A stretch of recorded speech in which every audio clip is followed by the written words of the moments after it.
안녕하세요. 미스터리 수사국에 오신 것을 환영합니다. 한 차례의 의문의 화재가 모녀 두 사람의 생명을 앗아갔고 경찰은 딸의 일기에서 충격적인 비밀을 발견했습니다. 일기에는 어머니와 딸 그리고 한 남자의 사이에 상식으로는 설명하기 어려운 친밀한 관계가 존재했고 세 사람의 동거 생활이 뜻밖에도 조화로웠다고 또렷이 기록되어 있었습니다. 그러나 행복해 보이는 겉모습 아래에는 이미 거짓과 욕망이 뿌리를 좀 먹고 있었고 이 금기된 관계는 결국 모녀의 죽음으로 끝나고 말았습니다. 범인은 과연 그들과 가장 가까웠던 그 남자일까요? 왜 그는 자신이 오히려 피해자라고 말했을까요? 사건의 이면의 숨은 진실은 더욱 소름을 돋게 합니다. 시간은 2020년 2월 18일 새벽으로 거슬러 올라갑니다. 인도 서벤골주 할디아시의 후글리 강변에는 치솟는 짙은 검은 연기가 떠오르는 태양보다도 더 눈에 띄었습니다. 아침 운동을 하던 몇몇 행인은 누군가 쓰레기를 태우는 줄로만 알았지만 가까이 다가가 보니 불길 속에서 사람 둘의 윤곽이 드러났습니다. 시신을 훼손해 증거를 없애려는 것일까요? 행인들이 급히 고함을 치자 인근 주민들이 소리를 듣고 달려와 사력을 다해 불을 껐습니다. 예상대로 그 안에는 시신 두 구가 있었고 그중 한 구는 완전히 탄화되어 얼굴을 알아볼 수조차 없었으며 성별조차 구분하기 어려웠습니다. 하지만 다른 한 구는 그나마 상태가 덜했지만 역시 참혹하게 불에 그을려 남아있던 옷 조각으로 겨우 여성임을 짐작할 수 있었을 뿐이었습니다. 곧 경찰이 도착해 현장을 통제했습니다. 사망자들의 얼굴이 심하게 훼손되어 신원을 확인하려면 시간이 필요했습니다. 경찰은 상대적으로 손상이 적은 시신 곁에서 글자가 새겨진 귀걸이 하나와 금색과 녹색으로 염색된 머리카락 몇 가닥을 발견했습니다. 일반적으로 젊은 여성들이 이런 색으로 염색을 선호하는 점을 고려하면 사망자의 나이는 많지 않았을 가능성이 컸습니다. 두 사망자 근처의 땅에는 파헤친 흔적도 있었습니다. 경찰은 용의자가 시신을 불태우기 전에 구덩이를 파서 묻으려 했다가 어떤 이유에서인지 마음을 바꾸어 휘발유 등 가연성 물질로 소각했을 것이라고 추정했습니다. 현장에 남아있던 휘발유 냄새와 빈병 하나가 이를 뒷받침했습니다. 초동조사가 끝난 뒤 두 사망자는 병원으로 보내져 감정을 받았습니다. 동시에 사건의 중대성과 잔혹성을 고려해 현지 경찰은 전담 수사팀을 신속히 꾸려 수사에 착수했습니다. 부검 보고서에 따르면 두 사망자는 모두 여성으로 손상이 덜한 피해자는 대략 19살에서 22살, 다른 한 명은 약 40살로 추정되었습니다. 두 사람의 체내에서는 강력한 마취성 약물이 검출되었지만 사망 원인은 독살이 아니라 연기를 흡입해 질식사한 것으로 확인되었습니다. 즉 반항할 능력을 잃고 의식이 없는 상태에서 불에 다 숨진 것이죠. 피해자들은 과연 누구였을까요? 누구의 노여움을 사 이렇게 비인간적인 고통을 당한 것일까요? 사건은 곧 골칫거리이자 난해한 수수께끼가 되었습니다. 이후 경찰은 사망자들의 의복과 특징적인 귀걸이 그리고 신체 부검에서 확인된 정보를 소셜미디어를 통해 서ben골 전역에 널리 공유했습니다. 실종자가 있고 그 특징이 공개된 정보와 일치한다면 즉시 경찰에 제보해달라고 시민들에게 호소했습니다. 2020년 2월 21일 월리뉴 바라크푸르 지역의 한 남성이 현지 경찰서에 신고했습니다. 그는 온라인에서 경찰이 올린 공지를 보고 거기에 나온 옷과 장신구가 며칠째 실종된 자신의 이웃의 차림과 매우 닮았다고 말했습니다. 그의 이웃은 한 모녀였는데 평소 온라인에 글 올리기를 좋아했지만 최근 한동안 아무 활동도 없고 전화도 연결되지 않아 무슨 일이 생긴 것만 같았다고 합니다. 약 200km 떨어진 곳에서 온 이 제보는 사건의 결정적인 돌파구가 되었습니다. 경찰은 즉시 뉴 바라크푸르로 가서 사실을 확인했고 신고 남성의 협조로 그 모녀의 사진을 입수했습니다. 친척과 연락해 신원 확인을 진행한 뒤 경찰은 소년의 외삼촌에게서 혈액 샘플을 채취해 DNA를 대조한 결과 두 사망자는 40살의 어머니 라마데이와 21살의 딸 리아데이로 확인되었습니다. 경찰에 따르면 이 모녀는 이전에 마하라슈트라주 신문바이에 살았습니다. 2017년 전후로 어머니 라마와 남편 사이에 갈등이 생겨 이혼했고 라마는 딸을 데리고 서ben골주의 고향으로 돌아갔습니다. 그러나 고향 분위기는 이혼 여성을 잘 받아들이지 않아 라마는 친정에 오래 머물 수가 없었고 동메니니푸르 지역의 할디아로 가서 집을 임대해 살았습니다. 이 일은 모녀에게 큰 타격이 되었고 딸 리아의 학업도 영향을 받아 어쩔 수 없이 학업을 중단하고 서ben골주로 돌아가 유급해 재수했습니다. 학교가 멀었기 때문에 리아는 이후 고등학교와 예비 과정을 마치기 위해 뉴 바라크푸르에 따로 집을 임대해 살았습니다. 어머니는 할디아에 머물렀고 모녀는 가끔 만나 시간을 보내면서 관계도 비교적 원만했습니다. 원래대로라면 이 모녀의 사회적 관계는 단순해 서로 외에는 별다른 교류가 없어 원한을 살만한 일도 드물었고 경찰이 며칠간 수소문했지만 주변에서 의심스러운 인물은 발견되지 않았습니다. 2020년 2월 22일 모녀의 통화 기록 보고서가 나왔습니다. 사담 후세인이라는 이름의 남성이 최근 한동안 모녀와 특히 빈번하게 연락했고 한 번 통화하면 몇 시간씩 이어지곤 했습니다. 경찰이 사담과 모녀의 휴대전화 기지국 접속 기록을 조회한 결과는 가히 충격적이었습니다. 2월 17일 심야부터 18일 새벽 사이, 즉 시신이 발견되기 몇 시간 전 라마, 리아, 사담의 휴대전화가 모두 같은 기지국에 접속해 있었습니다. 다시 말해 모녀가 변을 당하기 전 사담은 그녀들과 마지막으로 만나 함께 있었던 사람이었기에 곧 대대적인 검거망이 조용히 펼쳐졌습니다. 사담은 두르가차크 신구의 도급업자였고 그를 찾는 일은 어렵지 않았지만 경찰이 그의 거주지에 도착했을 때는 이미 허탕이었습니다. 가족과 지인들은 사담이 고의로 달아난 것이 아니라 며칠 전 일하다가 조금 다쳐 병원에 치료를 하러 갔을 뿐이라고 말했지만 이 변명은 지나치게 우연처럼 들렸습니다. 경찰이 병원에 도착했을 때 사담의 손에는 붕대가 감겨 있었지만 부상은 극히 경미한 표재성 상처에 불과했습니다. 현장 일을 오래 해온 도급업자에게 이런 상처는 대수롭지 않은 법이라 오히려 그의 이런 행동은 모녀의 사망과 그가 관련되어 있을 가능성에 대한 경찰의 의심을 더욱 키웠습니다. 2020년 2월 23일 경찰은 사담과 그의 공범 만주르 알람 말리크를 공식 체포했습니다. 신문실에서 사담은 처음에는 완강히 부인하며 라마와 리아를 모른다고 했지만 경찰이 그의 통화 기록과 위치 정보 등을 물증을 눈앞에 내밀자 심리적 방어가 완전히 무너졌습니다. 그는 마침내 자신이 모녀 두 사람을 살해했고 그런 참혹한 상태로 만들었다고 자백했습니다. 라마가 이혼 후 서벵골로 이주한 뒤 딸은 외지에서 공부했고 그녀는 집에 혼자 있어 심심하자 온라인에서 여기저기 친구를 추가하며 대화를 나눴습니다. 사담도 페이스북에서 라마를 알게 되었고 두 사람의 거리가 멀지 않아 사담은 가끔 라마의 집에 들르곤 했습니다.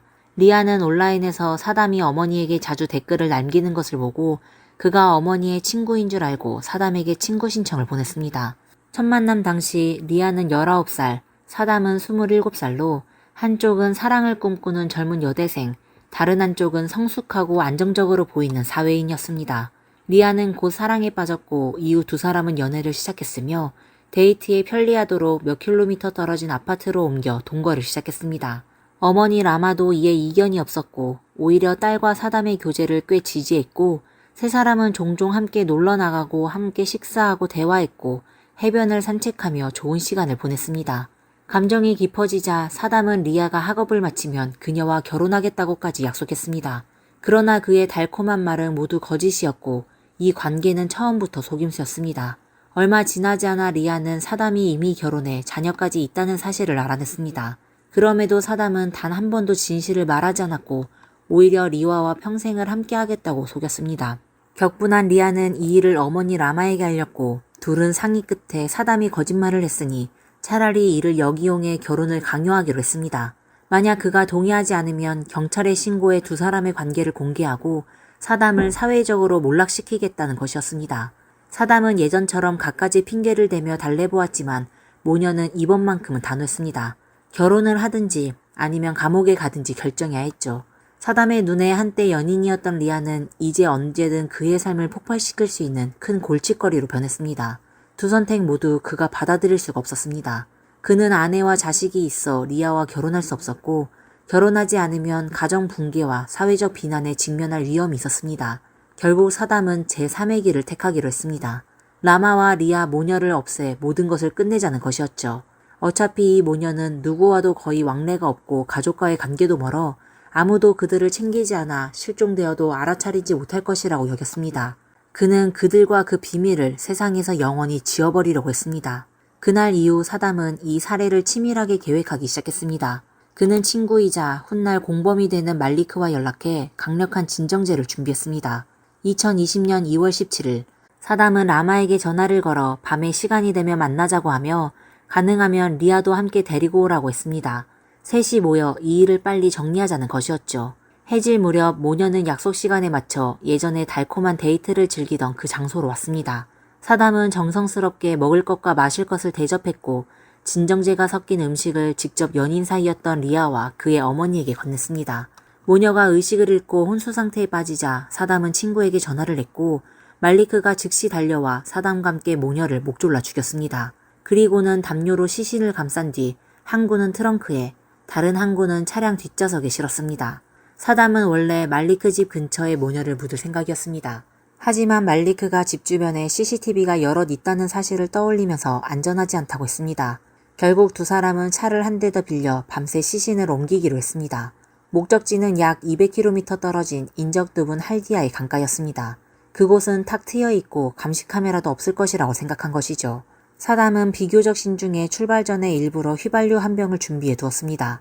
한밤중에 강가에 도착했지만 예상과 달리 땅이 단단하고 아래는 온통 돌이어서 파기가 어려웠고 새벽이 다가오는데도 사람 하나 묻을 구덩이조차 제대로 파지 못했습니다. 조급해진 사담은 모녀를 차에서 내려 휘발유를 끼얹어 태우기로 했습니다. 그러나 사실 그들은 모녀가 완전히 질식사지 않았다는 것을 전혀 몰랐습니다.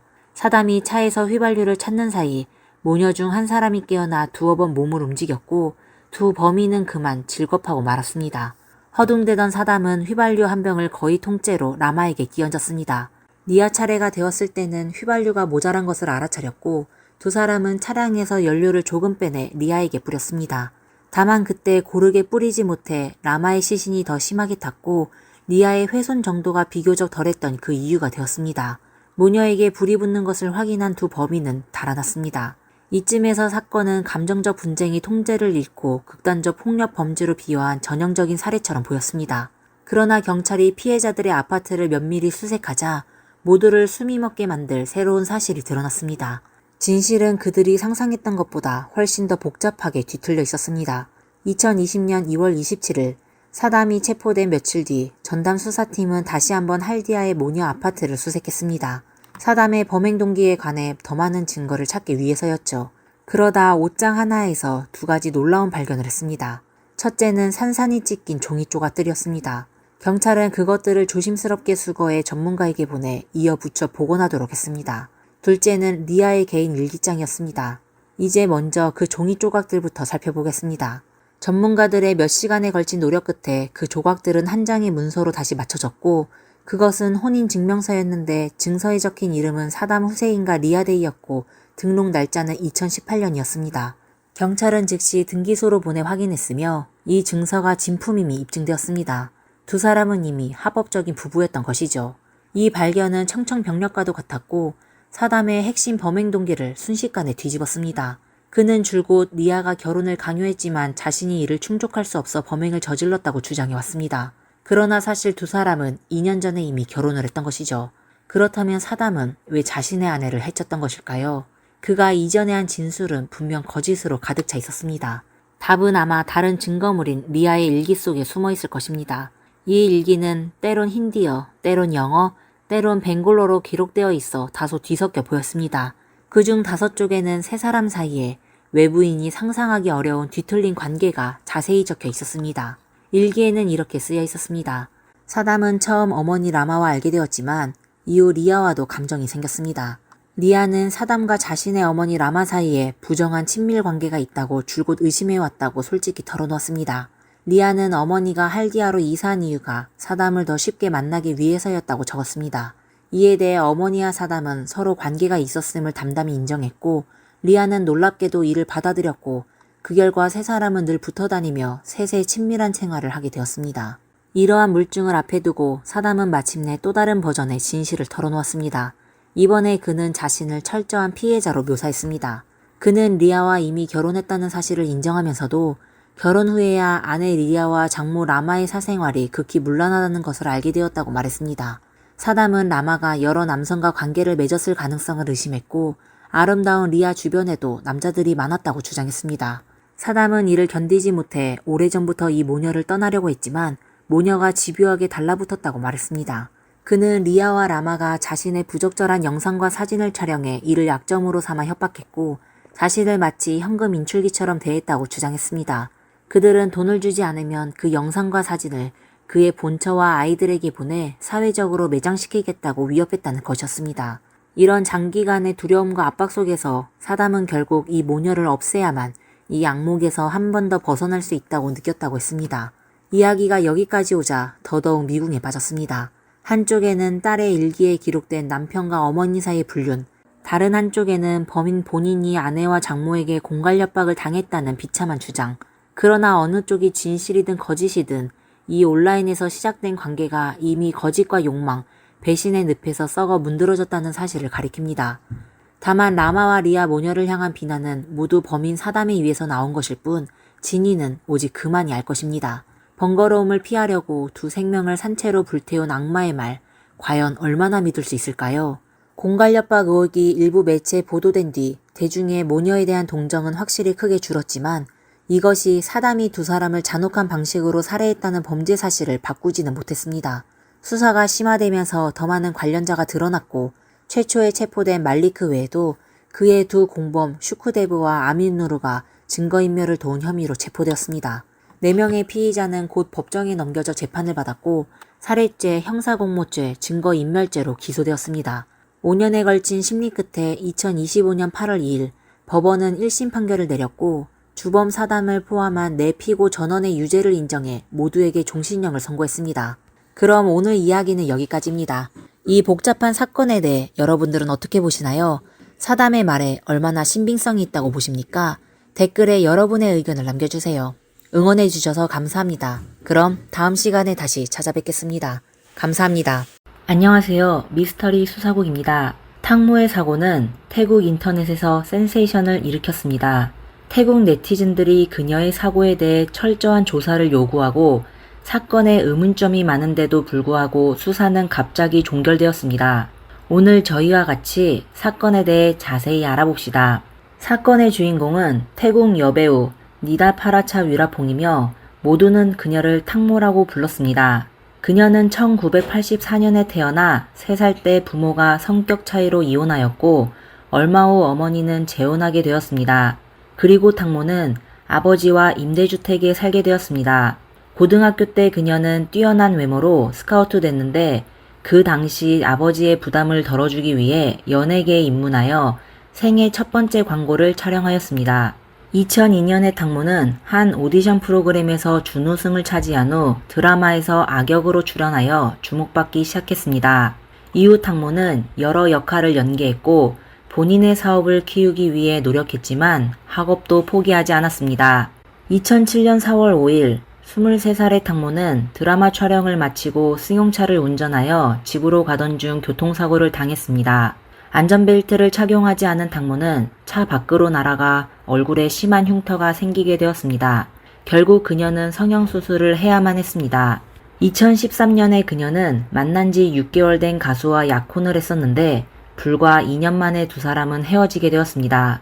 2015년에 탕모의 약혼자는 콘서트에서 여자친구가 없다고 말하면서 두 사람이 헤어졌다는 사실이 정식으로 사람들에게 알려졌습니다. 그리고 헤어진 구체적인 이유는 알려지지 않았습니다. 탕모는 매우 슬펐지만 다행히도 잘 견뎌냈습니다. 그리고 바로 이 기간에 탕모는 프리랜서 아티스트가 되어 본인만의 매니저를 두게 되었습니다. 2019년 그녀는 다시 또 한 번의 상승기를 맞이하였습니다. 그녀가 출연한 드라마 흩날리는 나뭇잎이 아주 많은 인기를 끌었는데 악역을 맡은 탕모도 강렬한 존재감을 뽐내며 인기를 끌게 되었습니다. 드라마의 내용은 성전환 수술을 한 조카가 고모인 탕모의 남편을 빼앗는 것인데 탕모는 고모 역할을 아주 잘 소화해냈습니다. 탕모의 인기는 많아졌지만 사실 그녀의 삶은 별로 좋아지지 않았습니다. 2020년에 그녀는 세계적인 전염병으로 인해 일을 중단할 수밖에 없었습니다. 그리고 그녀의 아버지는 그해 가을에 심각한 질병으로 세상을 떠났습니다. 30대가 된 탕모는 학업을 마치겠다는 아버지와의 약속을 지키기 위해 계속 대학에서 공부하였습니다. 그리고 아버지의 비싼 치료비도 본인이 책임져야 해 부담이 아주 컸습니다. 그녀는 자금이 부족해지자 친구에게 돈을 빌렸고 1000만 바트, 하나로 약 3억 7천만 원의 빚을 지게 되었습니다. 많은 빚을 졌지만 그녀는 여전히 적극적으로 생활해 왔습니다. 그녀는 인터넷 중고시장에서 자신이 입었던 옷을 팔기 시작하며 매체의 보도에도 편하게 대응하였습니다. 그러다 2년간의 노력에 그녀는 반 정도의 빚을 갚고 또 연애를 시작하였습니다. 2022년 1월에 탕모는 랑싯대학교를 졸업하여 아버지와 약속한 학사학위를 받았습니다. 탕모는 여기서 끝이 아니고 계속 공부를 더 하겠다고 했지만 아버지는 더 이상 본인의 성장을 지켜볼 수 없었습니다. 운명이 순탄치 않은 만큼 탕모는 아주 강인하게 살아왔습니다. 어릴 적부터 부모가 이혼하고 사고로 얼굴이 망가졌고 파혼하고 우울증을 겪었으며 실업하고 빚을 지고 또 가장 친한 아버지가 세상을 떠난 고통을 겪어야 했지만 그녀는 삶을 포기하지 않고 모든 고난을 직면하였습니다. 하지만 이번에는 기적이 일어나지 않았습니다. 탕모는 불과 38살의 나이로 갑자기 세상을 떠났습니다. 사건은 사고로 결론날 것 같았지만 사람들은 탕모 사건에 의문점이 있다는 것을 발견했습니다. 사건 당시 그녀와 관련된 모든 사람들은 전부 의심스러웠습니다. 그들의 황당한 발언과 마지막 결말은 모두를 분노하게 만들었습니다. 그럼 탕모는 사고로 세상을 떠나게 된 걸까요? 아니면 누군가가 그녀를 해친 것일까요? 2022년 2월로 돌아가 알려진 전체 과정을 살펴봅시다. 2월 24일 태국 방콕 3명의 남자와 3명의 여자는 짜오프라야 강에서 작은 보트를 타며 놀고 있었습니다. 그들 중에는 탕모와 그녀의 매니저가 있었습니다. 당초 언론에서는 그들이 전부 탕모의 친구들이라고 보도했지만 사실 그녀는 매니저를 제외한 다른 4사람과 잘 아는 사이가 아니었습니다. 다른 한 명의 여성 샌드는 매니저의 친구였고 남자 셋은 배의 주인인 포와 그 2 친구였습니다. 그날은 포가 사람들을 초대하여 오후 4시에 만나기로 한 겁니다. 매니저는 화장을 하기 위해 탕모의 집으로 갔었는데 2사람이 늦게 도착하여 포는 우선 배에 연료를 채우며 다른 친구를 픽업하였습니다.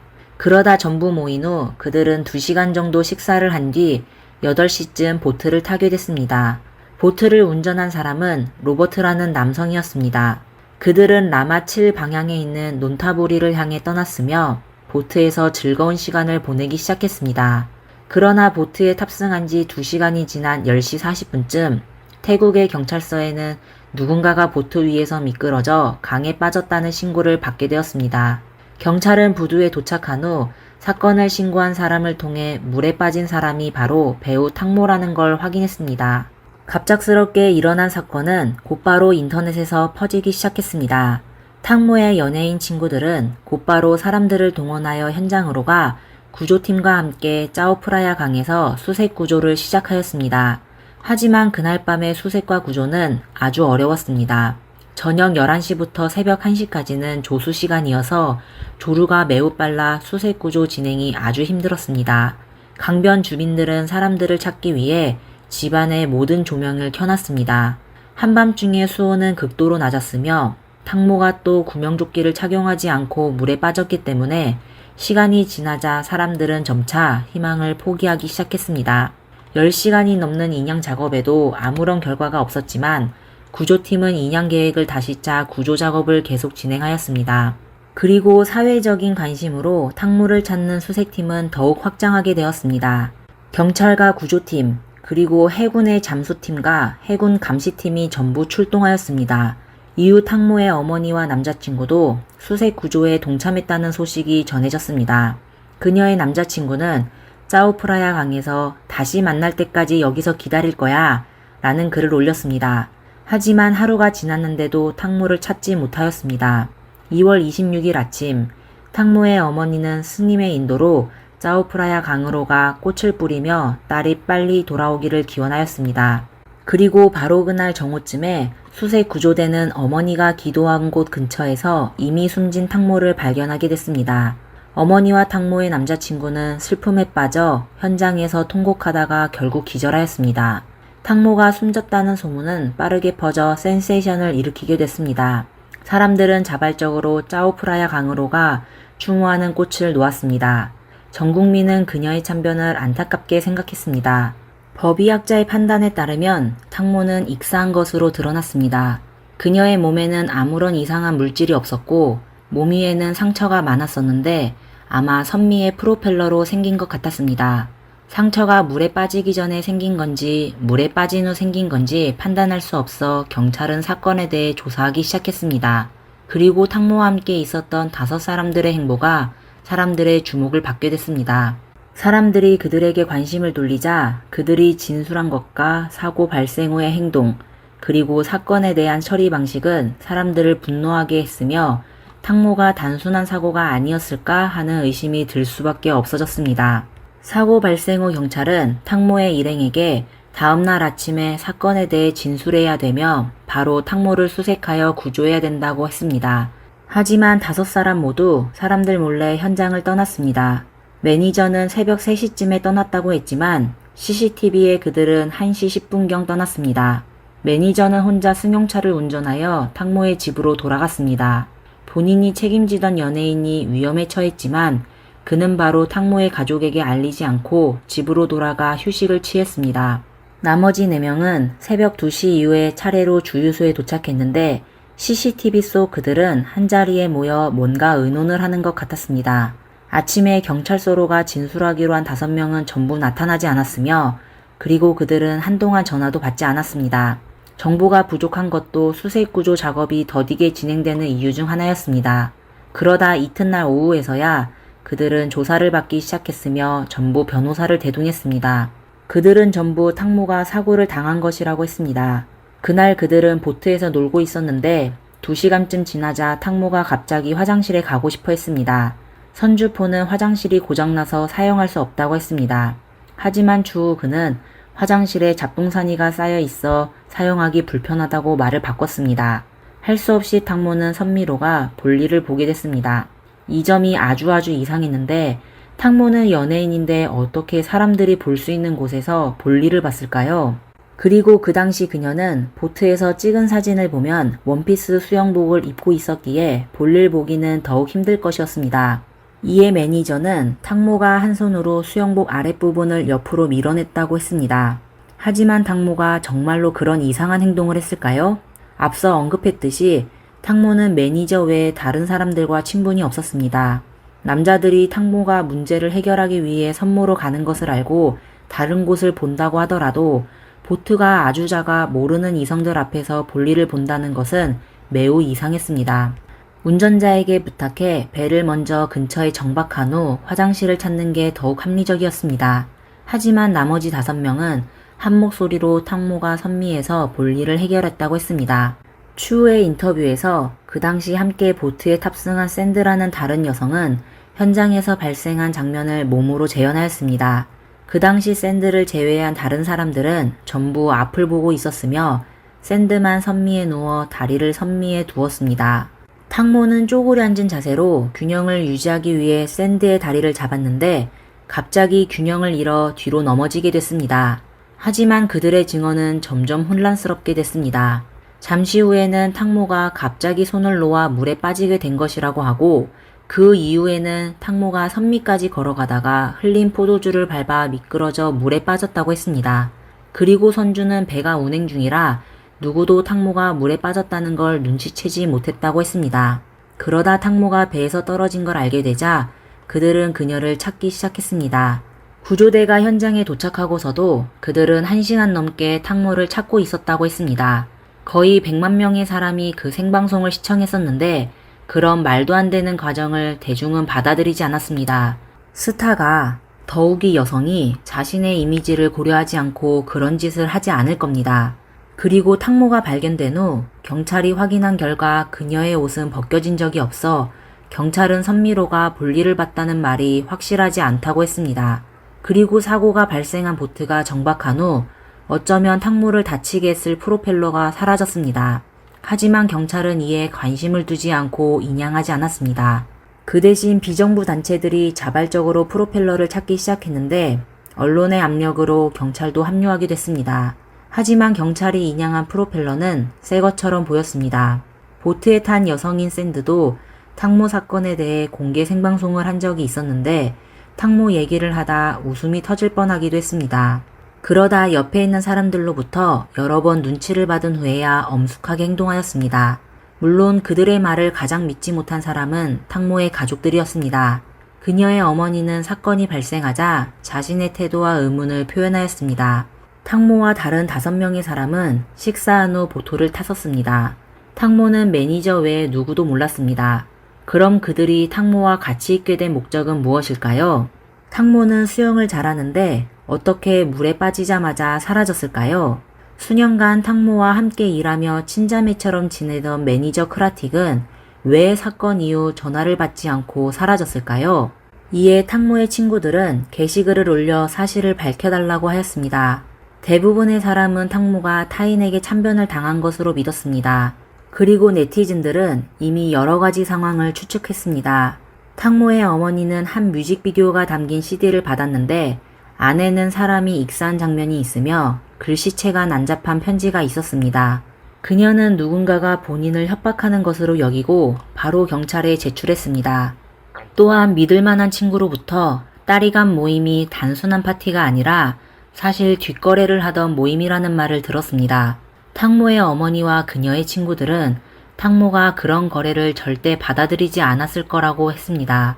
그녀가 만약 그런 모임을 받아들인다면 그렇게 많은 빚이 있을 수 없을 겁니다. 이에 어머니는 딸이 아주 큰 타격을 받았을 거라고 했습니다. 사람들은 보트에 재벌 몇 명이 있었기에 탕모가 보트에 탑승한 후 단순한 모임이 아니라는 걸 알고 심하게 거부하여 한 명 혹은 여러 명의 재벌들이 불만을 표해 보트 안에서 반드시 무슨 일이 있었을 거라고 믿었습니다. 그들의 몸에는 이상한 상처가 있었는데 폰은 기자가 본인의 멍자국을 촬영한 걸 보고 기자에게 사진을 삭제해달라고 강력히 요구한 적도 있었습니다. 그리고 그들은 탕모를 찾다 다치게 된 것이라고 똑같이 답하였습니다.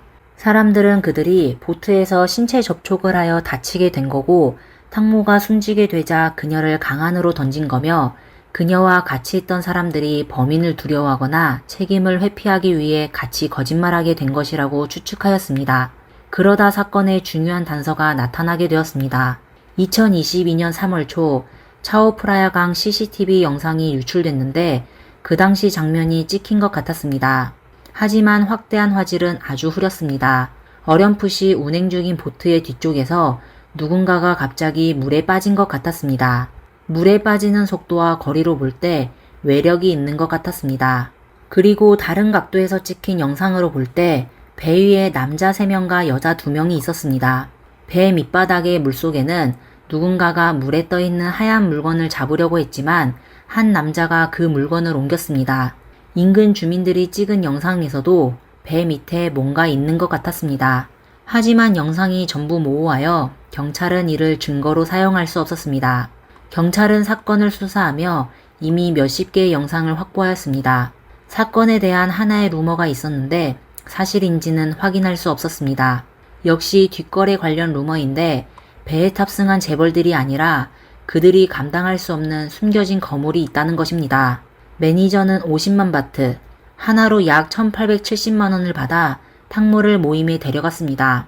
보트에 탑승한 사람들은 탕모가 거래에 동의하면 그녀를 호텔로 보내려고 했습니다. 그리고 만약 그녀가 거절하면 그들은 거물의 지시에 따라 그녀를 해결하기로 한 것입니다. 이 루머는 매니저의 채팅 내용이 인터넷에 올라오면서 확산되었습니다. 그녀가 돈을 받은 것은 인정했지만 사실인지는 확인할 수 없었습니다. 보트에 총 5명이 있었는데 그들 중 가장 이해하기 힘든 사람은 매니저 크라틱이었습니다. 그녀는 사건 발생 이후 승용차를 탑승하여 탕모의 집으로 돌아갔지만 차를 운전한 사람은 그녀가 아니었습니다. 크라틱은 조수석에 앉아 있었고 그녀의 차 뒤에는 흰색 차가 그녀를 따라가고 있었습니다. 듣기로 운전자는 검은 옷을 입은 여성이었는데 두 사람이 탕모의 집에 도착한 후 같이 집 안으로 들어갔습니다. 그러다 잠시 후 검은색 옷을 입은 여성이 탕모의 집에서 나와 흰색 승용차를 타고 떠났습니다. 잠시 후 매니저도 나왔는데 그녀는 경비원에게 누구도 들이지 못하게 하라고 지시하였습니다. 사건이 사람들에게 알려진 후 크라틱은 경찰에게 얘기한 대로 집으로 돌아가지 않고 로버트라는 남자와 같이 거리에서 산책했고 흰색 차를 타고 함께 떠났습니다. 그렇게 많은 일을 한 동안에도 탕모가 물에 빠졌다는 사실을 그녀의 어머니에게 말하지 않았습니다. 탕모 어머니가 매니저에게 왜 그랬는지를 질문하자 매니저는 아줌마와 잘 모르는 사이다. 전화할 수 있는 사이가 아니었다. 아줌마가 이미 주무실 것 같았고 또 다이빙을 할 줄 몰라 도움이 안 됐을 것이다. 는 이유를 댔습니다. 탕모가 위험에 빠졌을 때 매니저가 생각해낸 변명은 정말 어처구니 없었습니다. 그리고 왜 물속으로 뛰어내려 그녀를 구하지 않았나? 라는 질문에 그녀는 본인이 수영을 할 줄 모른다고 답했는데 사실 그녀의 SNS에는 딸과 함께 다이빙하는 영상이 올려져 있었고 물속에서 눈을 뜨고 촬영할 수 있을 정도였습니다. 탕모의 휴대폰도 그녀가 보관하고 있었는데 사건 이후 가사 도우미에게 넘겨졌고 도우미가 핸드폰을 탕모의 어머니에게 전해줬습니다. 그 당시 탕모의 팬들은 그녀의 SNS 계정을 유심히 살펴보며 탕모가 갑자기 나타나 본인이 안전하다는 게시글을 올리길 바랬습니다. 하지만 모두가 기대한 게시글은 보지 못했으며 오히려 7개의 글이 없어졌습니다. 총 2,000개가 넘는 게시글이 있어 어떤 내용이 삭제되었는지 확인하기 어려웠습니다. 핸드폰의 비밀번호는 매니저만 알고 있었는데 그녀는 계속 내가 한 게 아니다. 내가 아니다. 탕모가 핸드폰 비밀번호를 알려주긴 했지만 매번 잠금 해제를 하고 나면 잊어버려 사실 기억해두지 않았다 라고 하며 게시글을 삭제한 적 없다고 했습니다. 그녀의 거짓말은 상황을 더욱 복잡하게 만들었고 또 사람을 의심하게 했습니다. 그녀는 또 자신의 친구에게 불행이 생기는 걸 절대 원하지 않는다고 거듭 강조하였습니다. 매니저의 입장에서 보면 아티스트가 숨지게 되면 그녀는 직업을 잃게 되고 돈 버는 길이 없어지게 되는 겁니다. 이런 상황에서 사람들은 매니저의 진술에 분노하게 되었습니다. 생방송 중 진행자는 그녀에게 탕모는 당신을 정말 사랑합니다. 만약 당신이 강물에 빠지게 되면 탕모는 무조건 강가에서 당신이 보일 때까지 기다릴 겁니다. 그렇지 않으면 당신을 구하기 위해 강 안으로 뛰어들어갈 겁니다. 어쨌건 집으로 돌아가 편히 자지는 않았을 겁니다. 라고 말했습니다. 평상시 두 사람의 관계는 아주 친했었는데 탕모는 심지어 매니저에게 본인의 옷까지 선물해 줬었습니다. 매니저가 SNS에 올린 사진 속에서 입고 있는 옷들은 거의 탕모가 입었던 것들이었습니다. 기자 간담회에서 착용한 선글라스는 사건 당일 탕모가 착용했던 것이었습니다. 매니저는 탕모에게서 많은 걸 얻게 됐습니다. 얼마 안 돼 그녀의 개인정보가 노출됐는데 그녀는 그녀가 가장 친했던 친구의 남편과 몰래 딸을 낳았습니다. 결국 그 남자는 그녀를 떠났고 그녀는 딸과 힘들게 살게 됐는데 탕모가 그 어린아이를 입양하여 6년 동안 친자식처럼 보살펴줬습니다. 심지어 보험에 가입하여 수익자를 그녀의 입양된 딸로 정했었습니다. 만약 그녀에게 무슨 일이 생기면 입양된 딸은 거액의 보상금을 받게 될 것입니다. 그리고 그 돈은 사실 크라틱이 받게 될 겁니다. 정확한 액수는 모르겠지만 결코 적지 않을 것입니다. 그리고 보험금이 크라틱이 사람을 해치는 동기일 수도 있습니다. 이에 네티즌들은 탕모의 매니저가 탕모와 함께 지내며 상대방이 고생하는 건 보이지 않고 돈 버는 것만 지켜보다 질투하게 되어 결국 보험 사기를 쳐 단번에 돈을 벌려고 한 것이라고 추측했습니다. 이렇게 그녀는 탕모가 모르는 사람을 불러 파티를 하며 심야에 짜오프라야강 위에서 사고를 일으켰습니다. 물론 그녀는 네티즌들의 추측을 강력하게 부인했지만 사건 당시 그녀의 수상한 행동과 거짓말은 부인할 수 없었습니다. 그리고 그녀는 사고 발생한 시간을 숨기려고 했는데 아주 이상했습니다. 사람들은 단체 사진이 저녁 9시 56분에 찍었고 매니저의 개인 사진은 저녁 10시 6분에 찍어 사고 발생 시간이 저녁 10시 40분쯤이라고 생각했습니다. 그냥 매니저의 말대로라면 탕모가 사고당한 시간은 비슷합니다. 하지만 이상한 점이 있는데 바로 사진 뒤에 있는 다리의 불빛이 켜져 있다는 것이었습니다. 관련 직원의 진술에 따르면 다리의 소등 시간은 저녁 9시였습니다. 일부 자동차의 블랙박스에도 9시가 넘었을 때 다리의 조명이 꺼진 것으로 나타났습니다. 이건 사진의 촬영 시간이 수정됐다는 건데 만약 사진에 나온 시간이라면 다리의 조명은 꺼져 있어야 했습니다. 다시 얘기하자면 그들이 제공한 사진은 전부 저녁 9시 전에 찍은 겁니다. 매니저는 일부러 시간을 변경하여 저녁 10시쯤 탕모가 살아있다는 걸 증명하려고 했습니다. 사실 탕모는 저녁 10시 전에 이미 사고를 당하게 됐습니다. 보트에 탑승한 5명은 오랜 시간을 이용하여 현장을 처리했으며 또 일부러 화장실을 훼손하고 자파를 뒀습니다. 그들이 모든 준비를 다 했을 때 이미 1시간이 넘었는데 그때서야 경찰에 신고했습니다. 이렇게 구조대원이 현장에 도착했을 때 탕모는 이미 숨진 지 오래됐습니다. 5명의 변명은 점점 더 모순이 많아졌습니다. 모두가 탕모를 위해 정의를 구하고 있을 때 탕모의 어머니는 이해할 수 없는 일을 하였습니다. 사건이 발생한 지 불과 일주일 만에 그녀는 한 토크쇼에서 사건에 관련된 부유한 사업가 포를 용서했다고 말했습니다. 그녀는 포가 진심으로 사과했습니다. 그는 내 앞에서 무릎을 꿇고 사죄하며 탕모처럼 저를 잘 챙겨주겠다고 약속했습니다. 저는 그때 그를 100% 용서하였습니다. 라고 말했습니다. 인터뷰 때 탕모의 어머니는 심지어 크게 웃기도 했습니다. 도대체 그녀는 무엇으로 딸의 사건을 조사하는 걸 포기하게 됐을까요? 물론 돈이었습니다. 재벌이었던 포는 3천만 바트, 하나로 약 11억 원을 보상금으로 지급하고 장례 비용도 전액 부담하겠다고 그녀와 약속했습니다. 만약 그가 정말 결백하다면 왜 그렇게 많은 돈을 그렇게 급하게 지불했을까요? 설마 그들은 돈으로 사건을 해결하려고 한 것일까요?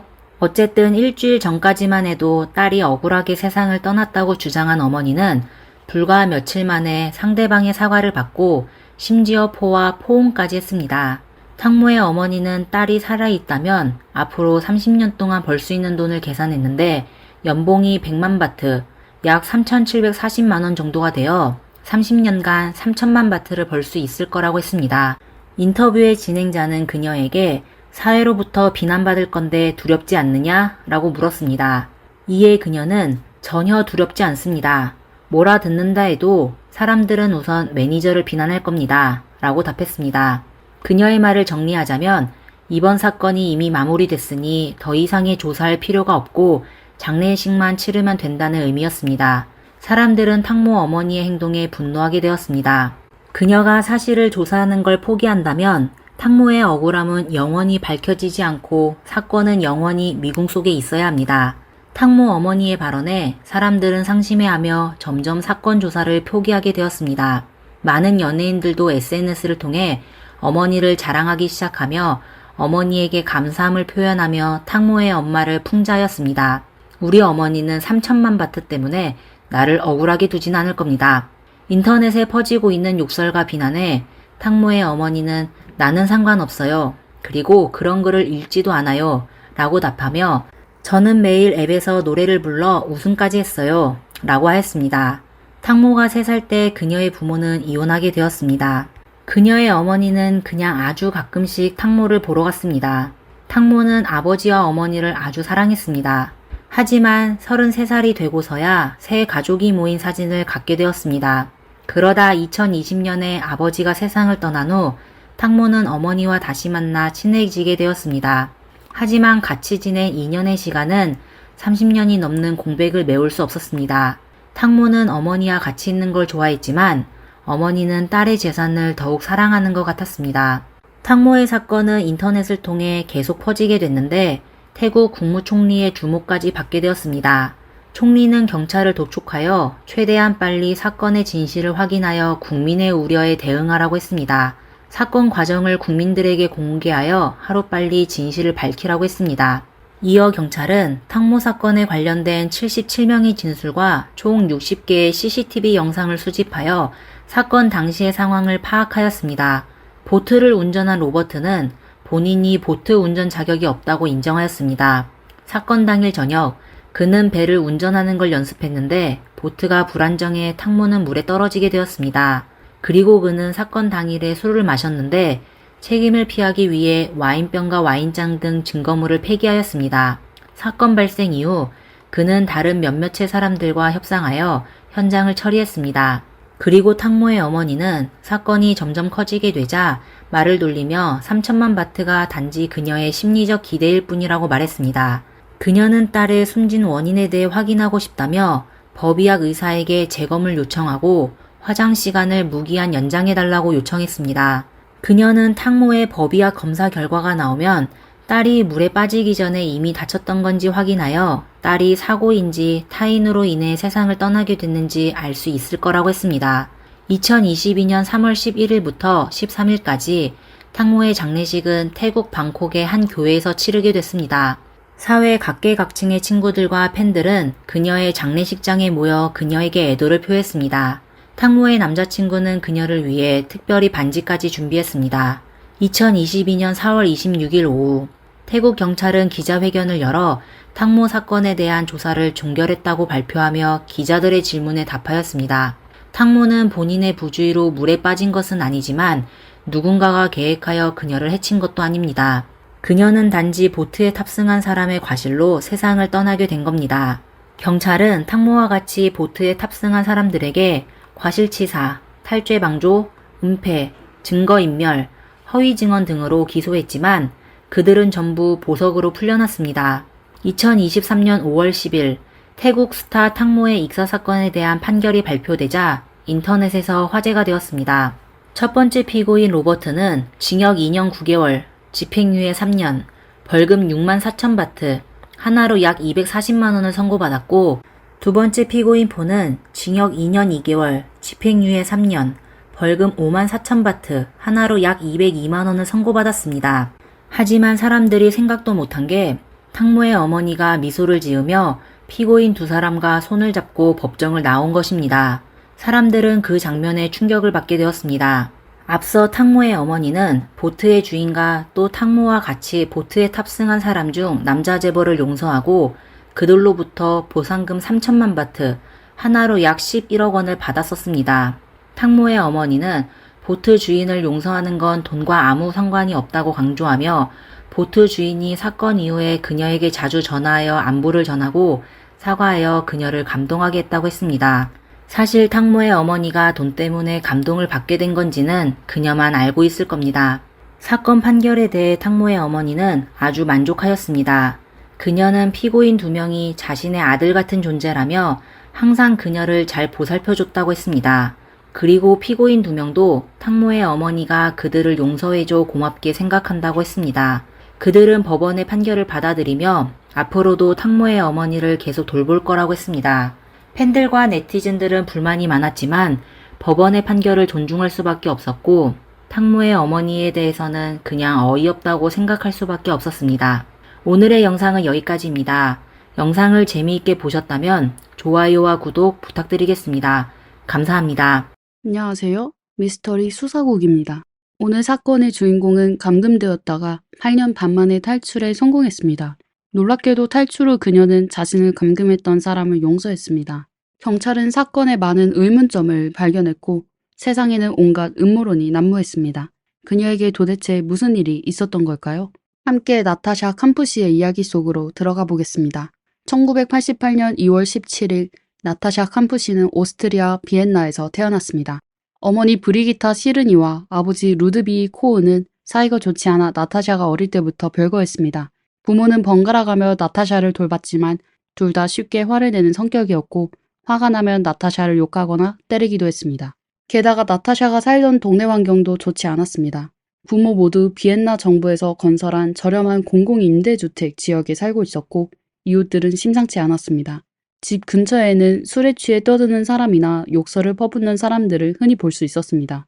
이러한 힘든 환경 속에서 나타샤는 항상 억압된 삶을 살았고 심지어 자신의 목숨을 끊기까지 생각할 정도로 힘겨워했습니다. 1998년 3월 2일 나타샤는 처음으로 혼자 등교하게 되었습니다. 항상 어머니 브리기타가 데려다 주었지만 이제 10살이 된 나타샤는 마침내 혼자 학교에 갈 수 있었습니다. 하지만 바로 그날 예상치 못한 사건이 발생했습니다. 그날 아침 나타샤는 책가방을 메고 집에서 학교로 걸어가고 있었습니다. 집에서 학교까지는 약 2km 거리로 걸어서 20분 정도 걸렸습니다.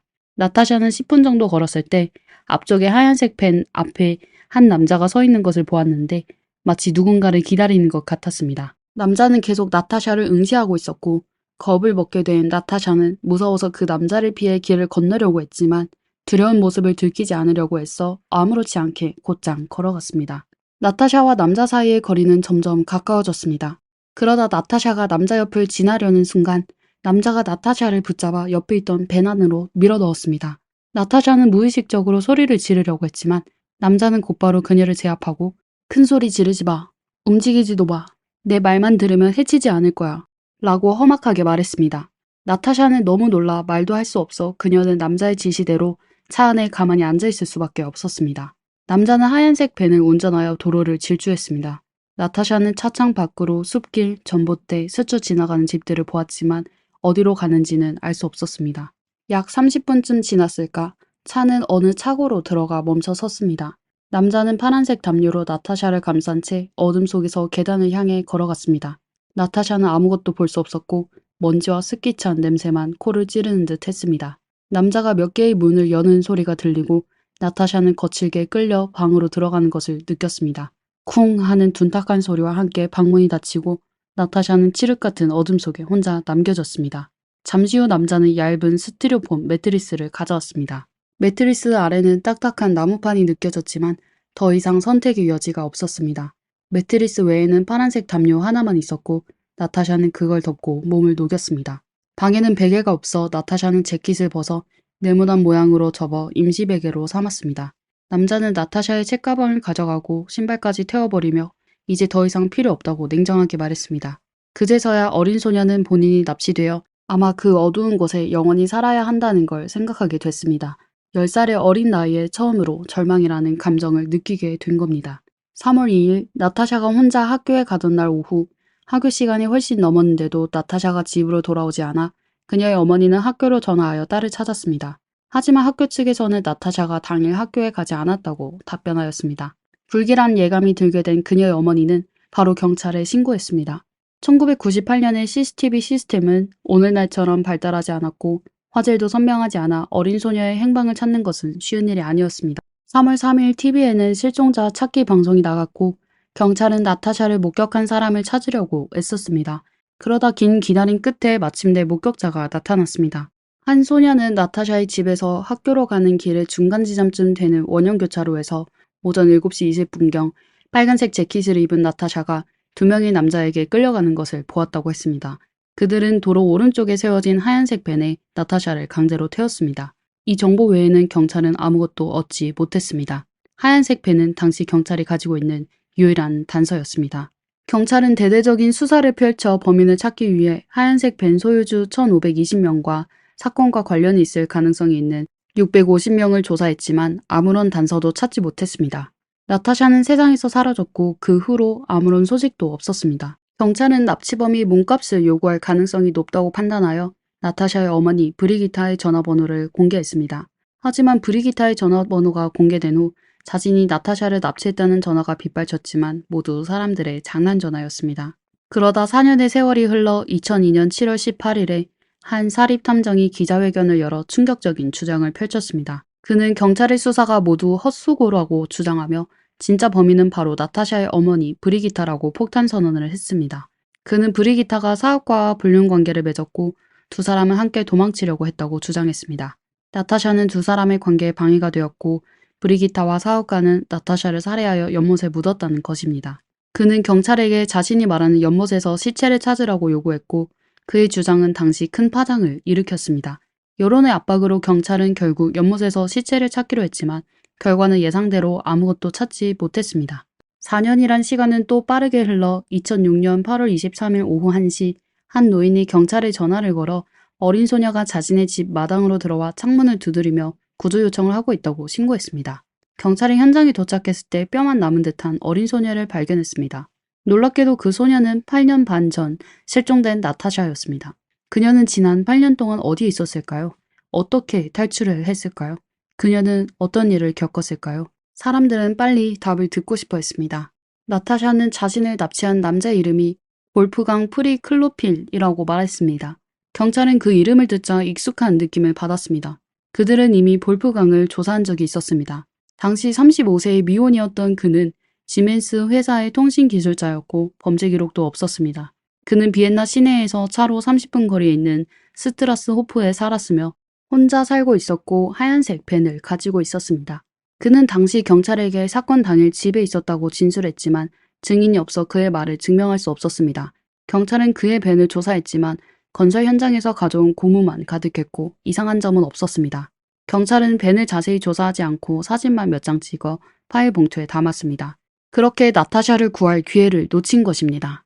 볼프강은 1962년 5월 14일 비엔나에서 태어났습니다. 어머니는 신발가게 점원, 아버지는 줄 판매원이었고 그는 외동 아들이었습니다. 아버지가 일찍 세상을 떠난 후 그와 어머니와의 관계에는 긴장감이 감돌았죠. 아마도 어머니의 엄격한 교육 방식 때문인지 그는 다른 여성들에게서 우월감을 찾으려고 하였습니다. 볼프강은 여성은 온순해야 하고 남자에게 복종해야 하며 무엇보다 아름다워야 한다고 생각했습니다. 금발의 푸른 눈, 날씬한 몸매는 그의 여성에 대한 고정관념이었습니다.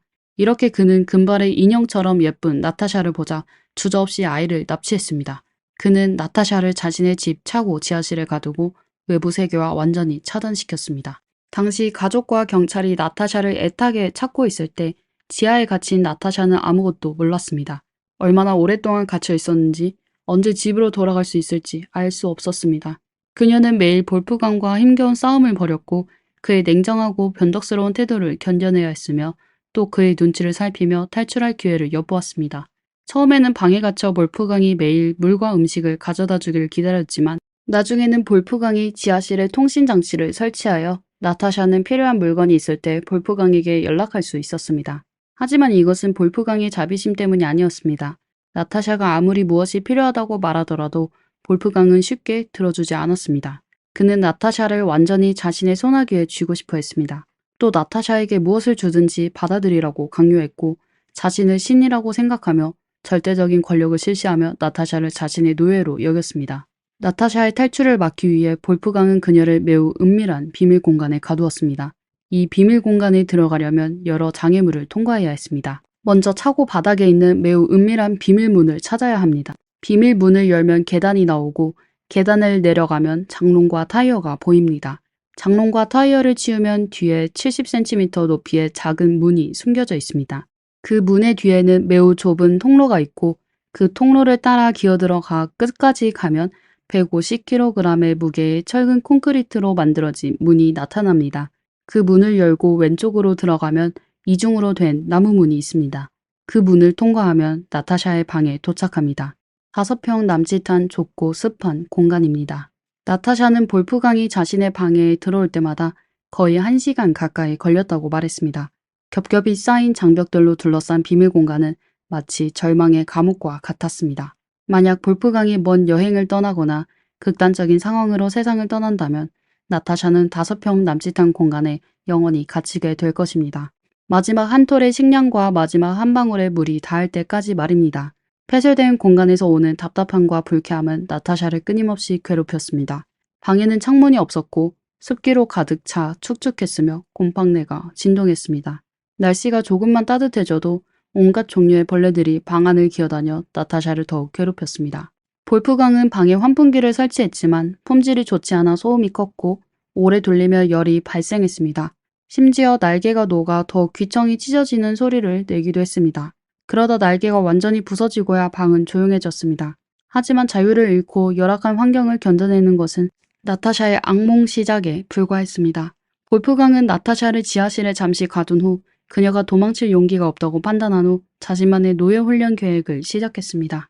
그는 방의 창문을 모두 닫고 커튼을 치고 나타샤를 위층으로 데려가 자신의 방을 청소하고 밥을 짓고 설거지를 시켰습니다. 나타샤의 지문과 머리카락이 방에 남아 발각될까봐 볼프강은 나타샤가 만진 곳을 반복해서 닦았습니다. 그리고 나타샤에게 비닐봉지로 머리카락을 꽉 싸매라고 요구했습니다. 하지만 비닐봉지가 너무 꽉 조여 불편했던 나타샤는 볼프강에게 가위를 달라고 해서 머리카락을 전부 짧게 잘랐습니다. 하지만 볼프강은 여전히 만족하지 못하고 나타샤의 머리카락을 모두 밀어버렸습니다. 때론 볼프강의 괴롭힘을 견디지 못한 나타샤는 창문으로 뛰어나가 큰 소리로 도움을 요청하려고 했습니다. 하지만 그렇게만 하면 볼프강은 나타샤의 목을 조르고 심하게 때리며 그녀가 애걸복걸 할 때까지 폭력을 행사하였습니다. 그는 나타샤가 우는 것도 허락하지 않았습니다. 한 번은 나타샤가 참지 못하고 볼프강 앞에서 울음을 터뜨렸는데 그러자 그는 나타샤의 목을 조르고 욕실로 끌고 가 머리를 물속에 담갔습니다. 그러면 나타샤의 눈물은 더 이상 흐르지 않을 것으로 생각했습니다. 만약 나타샤가 저항하는 태도를 보이면 볼프강은 그녀를 쓸모없는 존재, 천한 존재라고 욕하며 절대 이곳에서 벗어날 수 없을 것이라 말했습니다. 볼프강은 폭력과 욕설뿐만 아니라 나타샤의 삶의 모든 면에서 그녀를 억압하고 깎아내렸습니다. 예를 들어 나타샤에게 음식을 줄 때 볼프강은 먼저 음식의 먹음직스러운 모습을 보여주고 나타샤 앞에서 아주 작은 조각만 잘라서 주며 나타샤가 실망스러워하는 모습을 즐기는 듯 했습니다. 나타샤는 매일 배고픔에 시달렸습니다. 아무리 애걸해도 볼프강은 자신의 기분에 따라 음식량을 결정했고 성장기의 나타샤가 힘든 집안일을 하고 있다는 사실은 전혀 고려하지 않았습니다.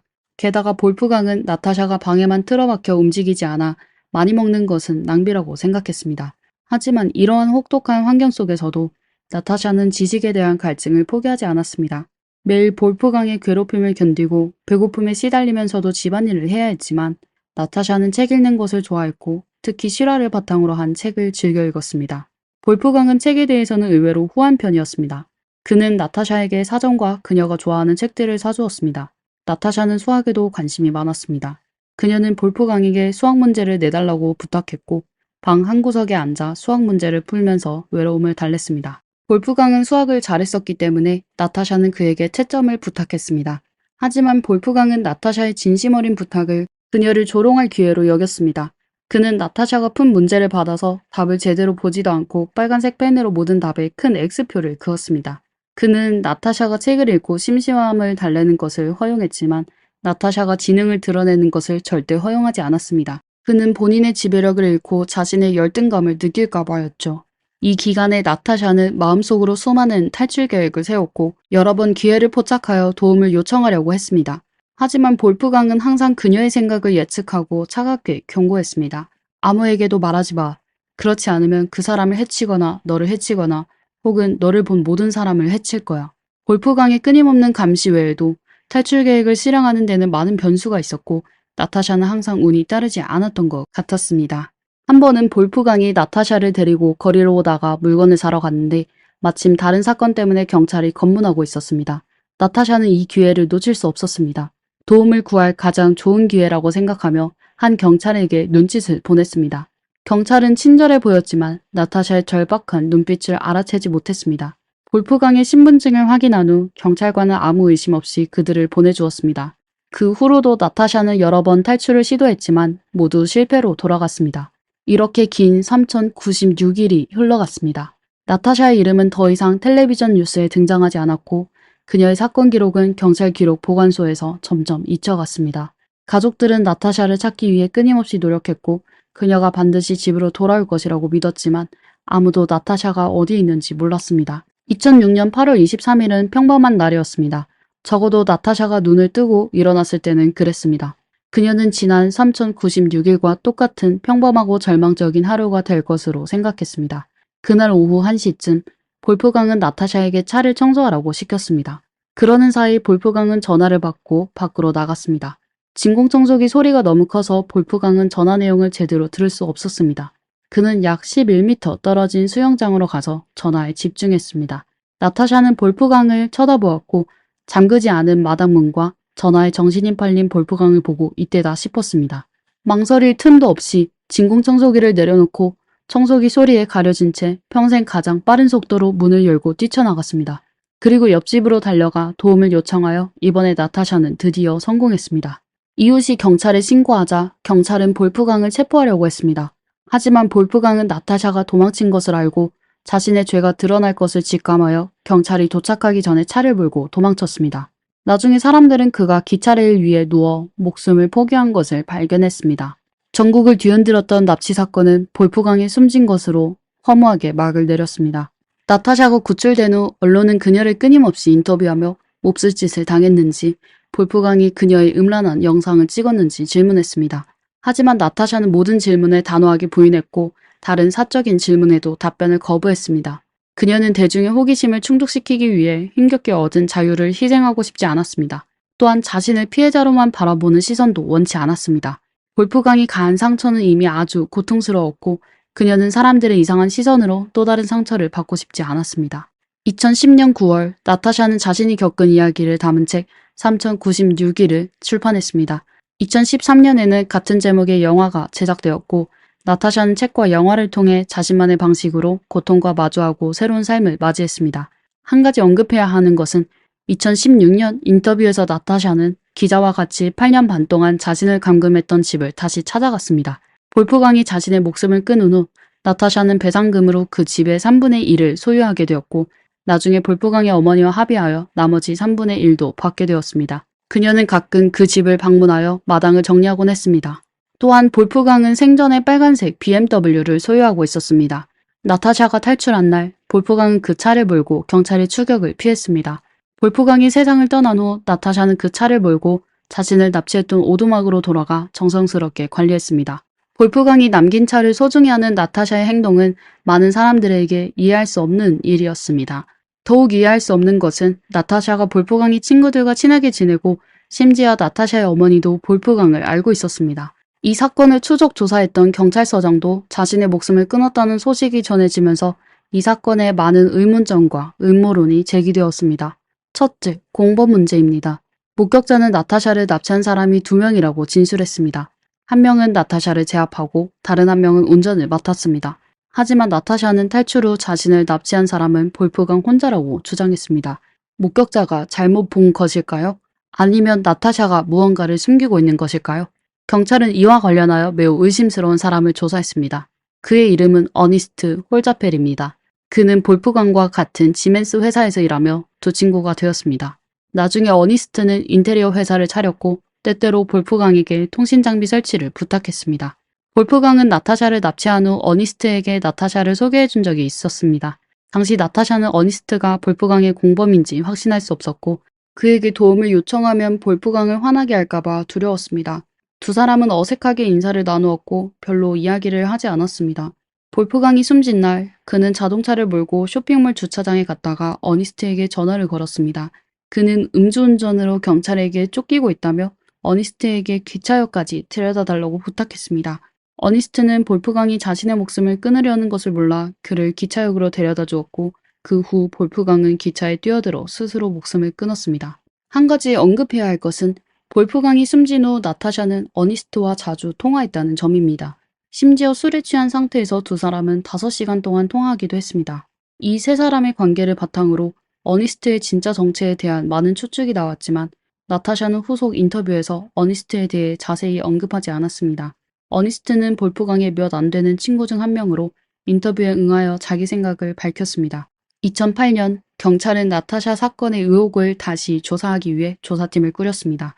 조사팀장은 볼프강의 몸에서 기차에 친 흔적 외에 다른 상처를 발견했습니다.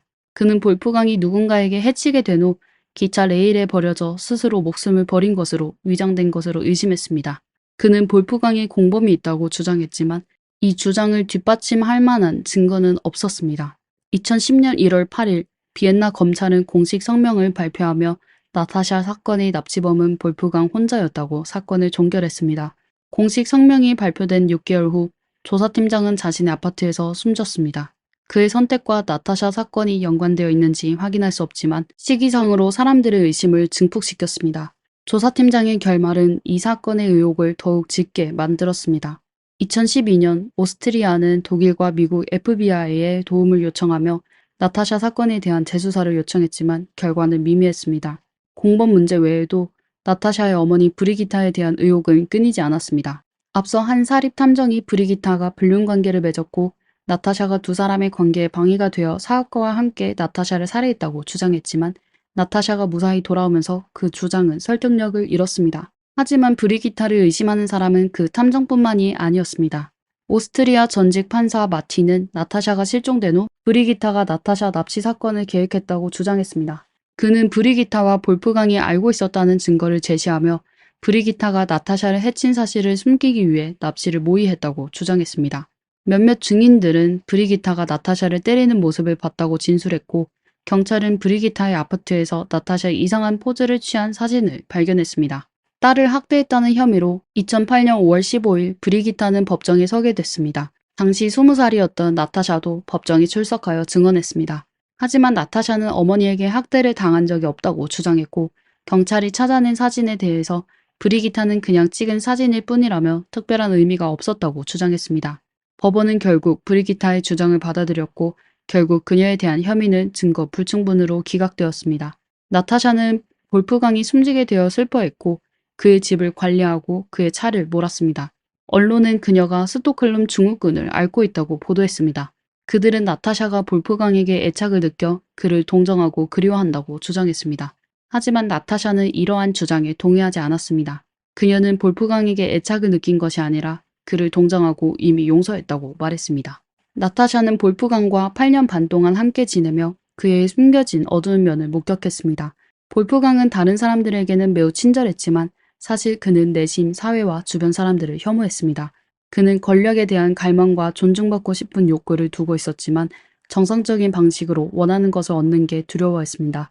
그래서 그는 극단적인 방법으로 자신을 위해 노예를 납치했습니다. 그는 삶의 의미를 찾지 못했고 평범한 자신을 받아들이지 못했습니다. 그래서 다른 사람들의 고통을 통해 자신의 삶을 특별하고 위대하게 만들려고 했던 것입니다. 나타샤는 볼프강이 자신의 정신적인 고통을 극복하기 위해 사람을 고문하는 방식을 택했다고 생각했습니다. 어떤 면에서 나타샤는 볼프강을 불쌍하게 여겼습니다. 사실 나타샤는 자신이 살아남을 수 있었던 것은 볼프강을 용서했기 때문이라고 믿습니다. 그녀는 만약 그녀가 볼프강의 모욕과 고문을 용서하지 않고 증오심을 키웠다면 언젠가 그 부정적인 감정에 휩쓸려 무너졌을 것이며 절대 탈출할 수 없었을 것으로 생각합니다. 그래서 그녀가 기억하는 것은 어려움 속에서도 포기하지 않았던 자신의 용기와 끈기일 것입니다. 여러분은 어떻게 생각하시나요? 범인은 분명 볼프강 혼자였을까요? 댓글로 의견을 남겨주세요. 오늘 영상은 여기까지입니다. 제 영상이 마음에 드셨다면 좋아요와 구독 부탁드립니다. 다음 시간에 다시 뵙겠습니다.